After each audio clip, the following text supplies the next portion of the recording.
Hello and welcome to Vision Economics Academy. Have you ever wondered why we use money instead of trading goods? Or how banks help us grow our savings? Welcome to our session on money and credit, the chapter 3 of class 10 economics, where we will uncover how money evolved, its role in our lives, and why understanding credit is so important. Stay tuned till the end for some interesting examples and tips. First, the uses or the functions of money. Now, money is widely accepted and generally used as a medium of exchange. Now, if you want to buy any goods, we buy it through money. Not just the goods, but also the services of a plumber, of the services of an employee, services of a lawyer, a doctor, anything. We exchange that through the money only. So money acts as a medium of exchange. Next one is double coincidence of wants. So before the invention of money, okay, there was barter system and there was lack of double coincidence of want. That means if um, you know, for example, you could trade rice for milk. What if the other person didn't need what you had? For example, a shoe manufacturer would want a person who is selling wheat, and that wheat producer would also have the urgency or the need to have a shoe in exchange of wheat. So there is such coincidence. Double coincidence is not easy, right? So the above problem was solved by money. The shoemaker can directly go to the market, sell his shoes, and get wheat from the farmer with the money he receives after selling his shoe. So now, with the advent of money, the problem of lack of double coincidence of wants was removed. There are certain other functions of money which is not there in the book. Just like standard of deferred payment, that means deferred itself means we pay later. So because of money only, the credit system started, and the credit system, the loan system is possible only because of money. That means we can use money through credit and pay later on, right? And the store of value, that means if the life is uncertain and we want to be safe, we want to save something for our future uncertainties. Now with money, it's easy to store, it's easy to save, but just imagine without money, how would we store food grains? How would we store rice? All these are perishable items and it needs a huge space to store. So it is not possible and not easy. So with the money, the standard of deferred payment can be done, store of value is there, and common measure of value. That means it is through money we measure the value of each goods and services, not just the goods but also the services. So we measure the value of each goods and each services through money only.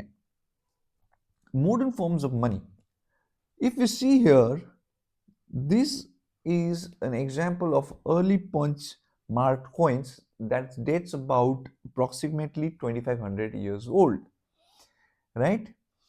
So before the introduction of coins, variety of objects was used as money, right? uh, in India, to take an example, cattle's grains were used. So thereafter there was use of metallic coins such as gold coins, silver coins, copper coins. Here we can see variety of coins. During the Gupta period, this kind of coins was used. Then Tughlaq coins, then gold mohar from Akbar's reign, and this is the modern day coin. You know, what are the modern forms of money? The primary modern form of money is currency, notes, and coins, right? However, these days we have many forms of money. We have plastic money, we have UPIs, we have, in the sense, the debit card, credit card. right? Etc. So these are some of the notes that is there presently, and this is a check, right? A check is also considered as a form of money. Let me throw a question. A modern currency is without any use of its own. Then why is it accepted as a medium of exchange?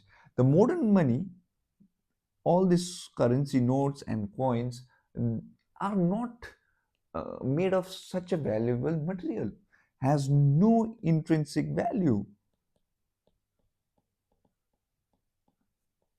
Okay, has no intrinsic value. That means whatever that particular coin or a currency is made up of has very less value. It has no value of its own.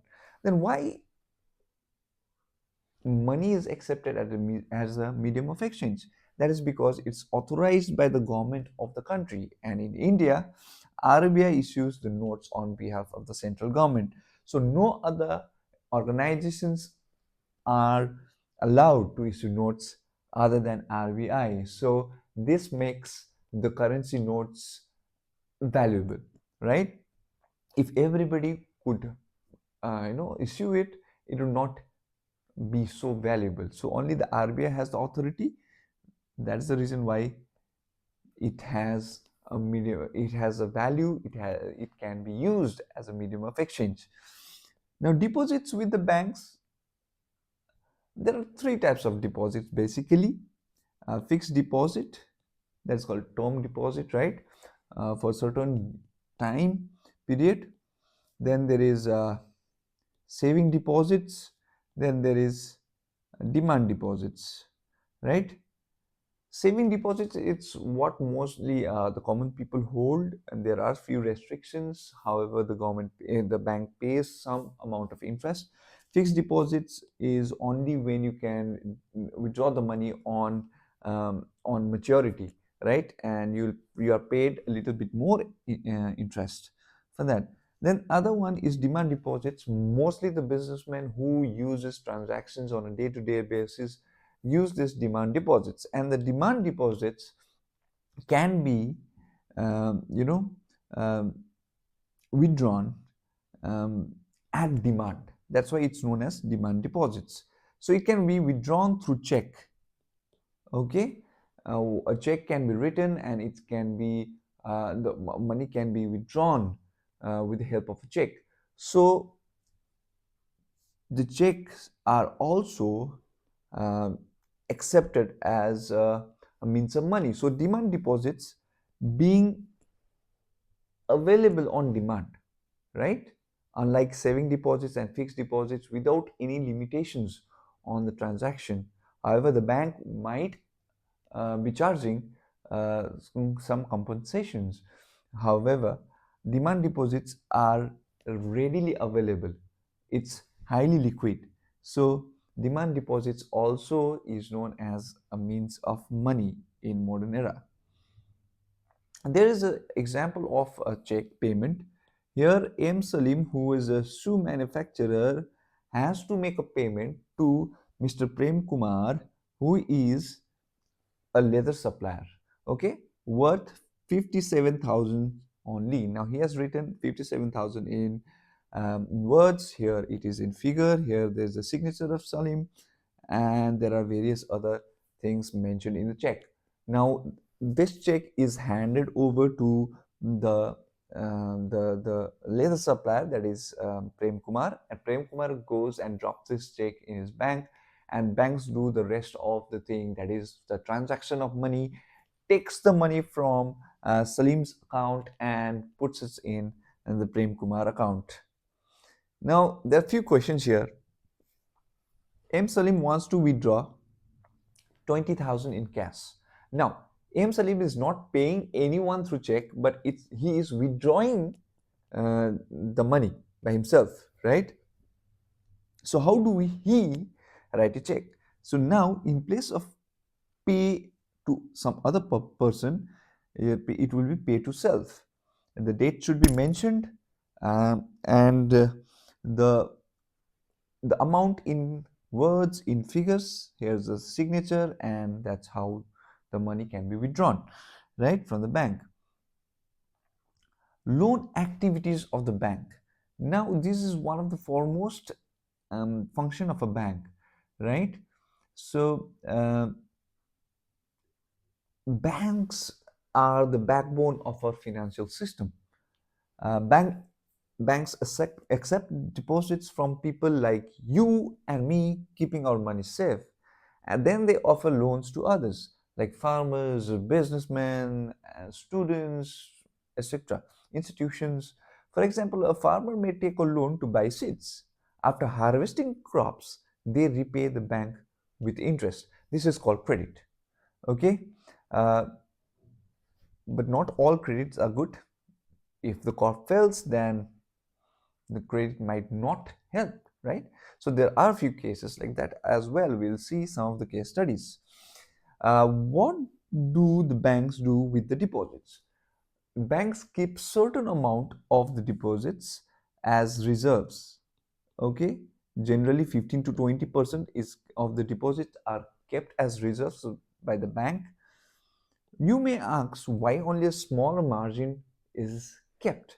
Because of our experience that all the money that the people deposit in the bank, they do not come to withdraw at the same time. And simultaneously, when some people are withdrawing, there will be some people depositing money, right? In such a way, bank mediate between those who have surplus funds and those who are in need of those funds. So whatever interest is paid, now the bank accepts the deposits, keeps certain amount as reserves, give the loan, and the person who has taken the loan pays bank to the bank with interest, and that interest amount, the difference between the money that is given by the bank and money the bank receives, is the main source of income of the bank. Now, why is it said that the bank channelizes funds or mobilizes the fund? So bank acts as a mediator. The household or the people who saves money, they deposit in the bank. The surplus fund is taken by the bank through deposit, and the bank gives it to the people who needs it through credit. Okay, so this is how bank channelizes or mobilizes the fund. From the surplus fund is given to the people who need the fund. Okay. Now, two different credit situations. It's a festive season, and Salim, see how this basically this section shows how credit can be good as well as bad for some people. Here, Salim has got a deal of manufacturing 3,000 pairs of shoes. Now, what he does is he has to hire fewer more workers for stitching and pasting work. He needs to purchase raw materials. So for that, he asks leather supplier to supply leather now, and he promises to pay him later. Secondly, he obtains loan in cash from the last trader in the form of advance payment of 1,000 pairs. Now, what happens at the end of the month? Salim is able to deliver the order. He makes a good profit and returns the money back. So, in this case, the credit has positively impacted Salim. Now, there's another case of Swapna in which the credit becomes a problem. Now, Swapna, a small farmer, she grows groundnuts, right? Now, she um, takes a loan from the money lender, which is an informal source of credit, and she's charged a very high interest. Okay, and though Sapna sprays her crop with expensive pesticides, it makes little to no difference. She's unable, her crops fails, unable to pay the money lender, right? And next year, Sapna takes a fresh loan again for cultivation. So the next year, the cultivation is normal, but the earnings are not enough to cover her old loan. So she's caught in a debt trap, right?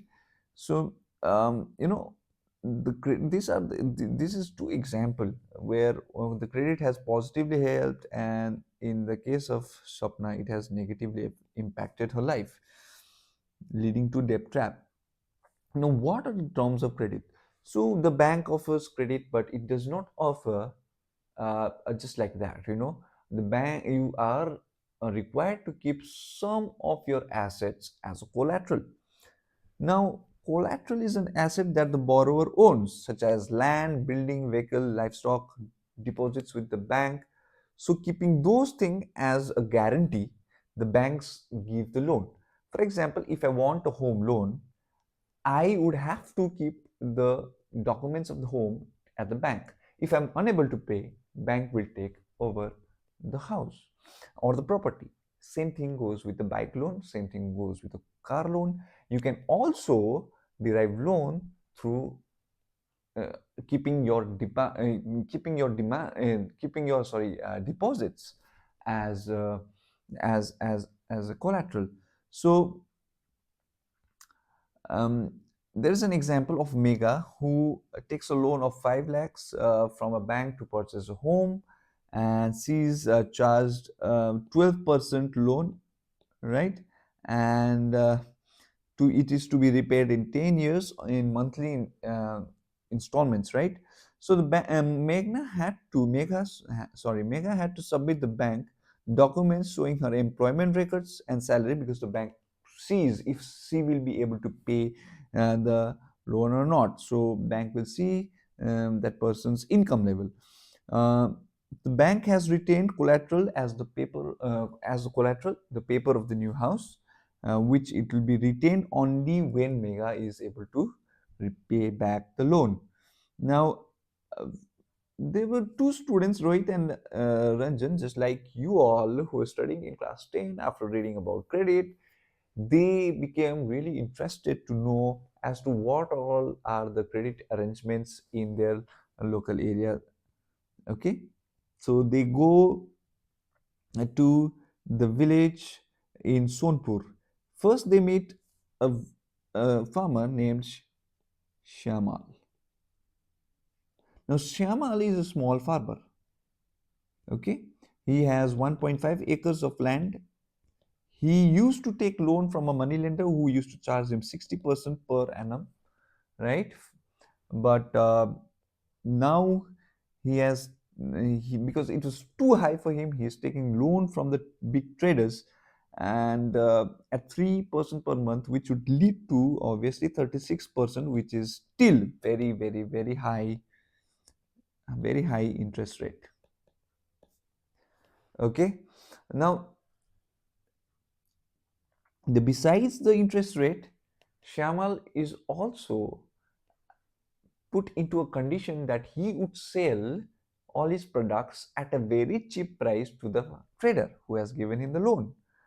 So the trader would buy the products from Shyamal at a very low price and sell it in a very high price, gaining maximum profit. But what did Shyamal get? Right? Shyamal is in loan. Shyamal is in loss. Right? Then we have Arun, who is a big farmer who has 7 acres of land, and he's one of the few who gets loan from the bank. So he gets loan at 8.5% interest rate.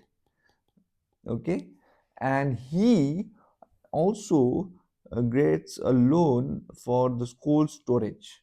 Okay, now the bank has provided loan to Arun, and he has been able to make a good utilization of it, and not just the loan for loan, the this you know uh, Arun also gets a fresh loan for a cold storage, and now he stores all his product and sells it whenever the price is high, earning maximum profit. So in Arun's case, the loan is obviously helping. In Shyama's case, the loan is not helping at all. And there is Rama, who is a landless laborer. Okay, she works in a neighbor's field, the big farmer's field, and she gets the loan from there only. She is also charged high interest rate of 60%, that leads to 5% month per month. And again, Rama, Rama has to depend on her employer a lot for credit. The landowner charges high amount. Rama repays the money by working for the landowner. Most of the time, Rama has to take the fresh loan before she is able to repay back the previous loan. At present, the Rama owes landowner 5,000 rupees. Now she's further going into debt, right? And in case of Rama also, the credit system is impacting negatively. What these stories basically depict is the situation of real life situation of many of the people in India. For example, Shyamal represents all the small farmers, Arun represents all the mid-sized and big farmers, and Rama represents the landless laborers.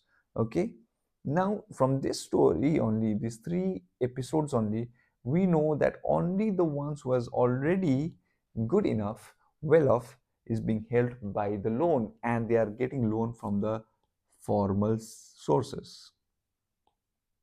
We'll know what formal and informal sources are.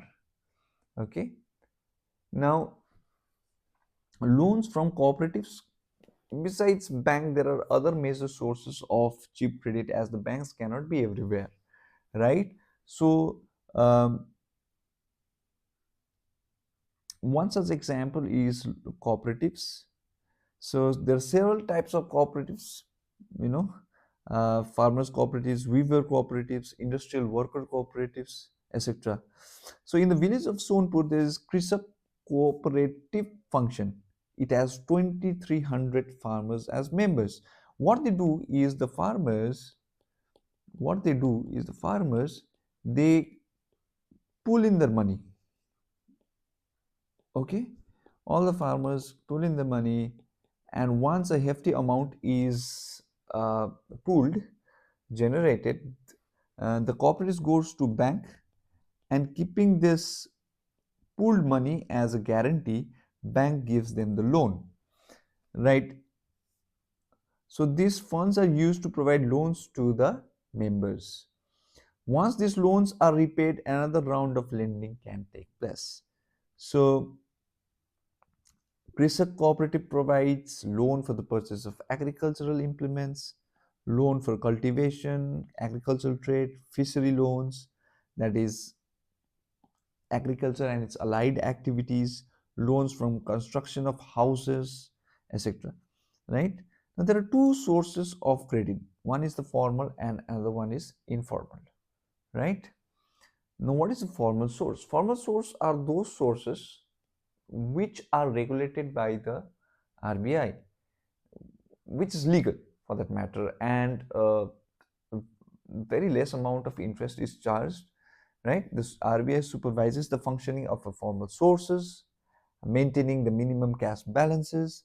RBI also sees the bank, sees that bank just don't give out the loans to traders, but also to small scale industries, to small farmers. So periodically, bank has to submit information to the RBI of its lending and interest, etc.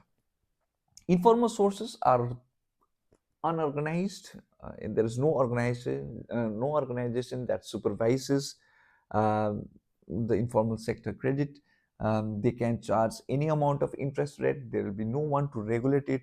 There is a high cost of borrowing, which we saw at 36%, 60%, etc.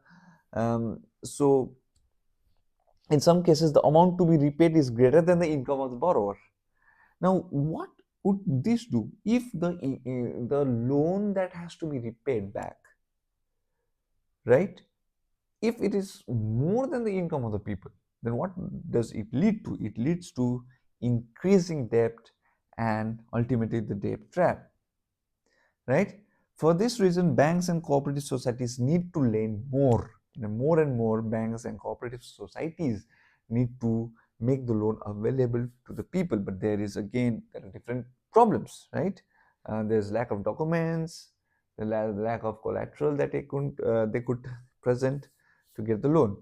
This would lead to higher incomes, cheap borrowings by more people for various needs. They could grow more crops, set up small scale industries, do business, set up new industries, so that's the reason why being able to give or provide more loan is very essential. So cheap and affordable credit is crucial for the development of the country, right? Because if somebody is already struggling and taking the loan from informal sector, that means a huge chunk of their money is going on paying the interest only. So what would they be able to do for themselves? Now it will lead to further debt trap and it will be bad for the economy. So who gets what? The formal and informal sector credit. If you see the poor households, 54% of the poor households are still dependent on unorganized or informal credit. Then household with few assets, that is 38% are still dependent on informal sources. Then well-off households, 27%. Then very rich households, 17%. Now we can see the disparity. The poor are not being able to get a cheaper loan, right? The ones who may need the most in order to come up to the level, if we are talking about something called equity, getting all the people at the same level, this is not helping, right? So most loans from informal lenders carry a high interest rate, and they do little to increase the income of the borrowers. Thus it is necessary for institutions like banks, cooperatives, to start lending, particularly in the rural areas, so that the dependence on informal credits gets lesser.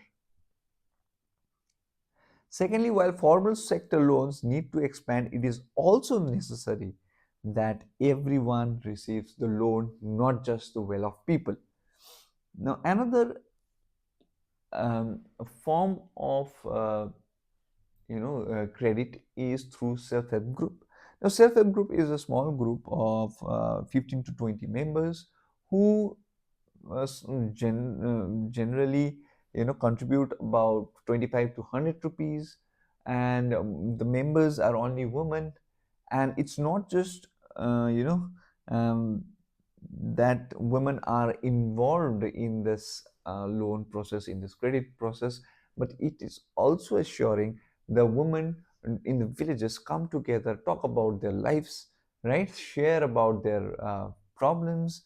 Because in rural areas, because of its orthodox and superstitious belief, women do not step outside the house much. So there are a lot of disparities, exploitation of the women, wherein the self-help group helps them to be financially better, and also make them socially little stronger. Now, even this in the self-help group, the women, they pull in their money, and in a year or two, if the group is regular in savings, it becomes eligible to take the loan from the bank. Now, loan is to create self-employment opportunities for working capital needs, just like buying seeds, raw materials, etc., right? Acquiring small machineries, handloom, etc. So the self-help group loan mostly helps to create self-employment. Suppose a person would want, a woman would want to start a tailoring shop in her neighborhood, etc. So in this kind of situation, the self group helps enormously. Now, the last section of the chapter is the Grameen Bank of Bangladesh. So it is one of the success story of now the present um, interim Prime Minister of Bangladesh, Professor Mohammad Yunus, right? And he was awarded Nobel Prize for Peace in 2006 for his tremendous work done in Bangladesh in the form of Grameen Bank. Now, it all started in 1970s, and around 2018, it has over 9 million, that is about 90 lakh members in it, and it is stretched towards 81,600 villages. Okay. Now, almost all the borrowers are women. Again, highly woman oriented and belonging to the poorest section of the society. So these borrowers have proved that not only are poor women reliable borrowers, but they can start and run a variety of small income generating activities successfully. So this is the one short revision of the chapter number 3, money and credit. Hope this helps you all tremendously, and please encourage me by um, hitting the like button, subscribing my channel, so that I can bring up new contents and helpful contents for the students. This is Sir Sivankar signing off. Namaskar.